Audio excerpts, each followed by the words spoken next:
If you're a manager, this is a very important question because this happens more than you think.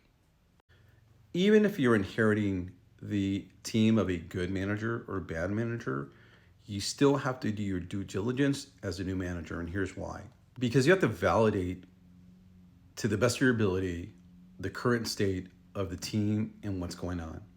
And here's what I mean. You have to do your due diligence of assessing current state before you start making any decisions. This is the listening phase that you have to do.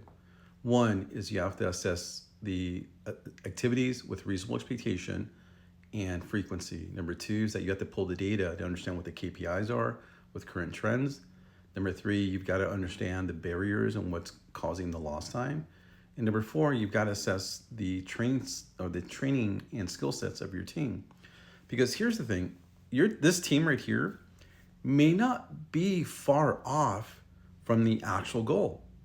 You may to just, based on what I just said, to understand what the current state is, they may be performing okay depending on the goal, right? Then all you have to do is tweak this to get them in the right direction. There's a lot of work to be done, but you just maybe have to do a couple of things to get them going in the right direction. Or they're completely way off and you have to do the same thing. You just have to do the work and get them where they need to be and head in the right direction.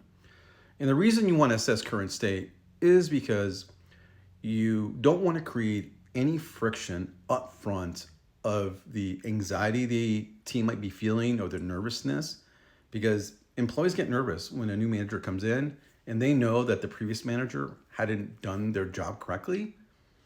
And again, you're there just to, one, assess it and just tell people, hey, you know what? I can't make any decisions. I have to assess current state to really understand where we're at.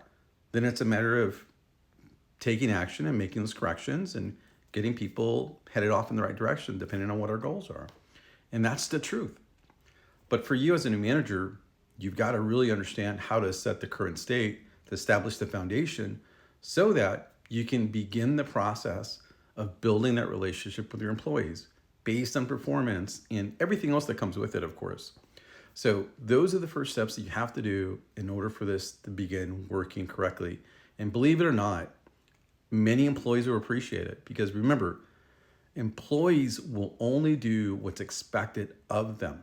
Meaning that if you set the right expectations, they're going to do that. If there's no expectations, they're going to figure it out themselves, because one of the employee truths is employees want to go to work and want to do well. They want to do a good job.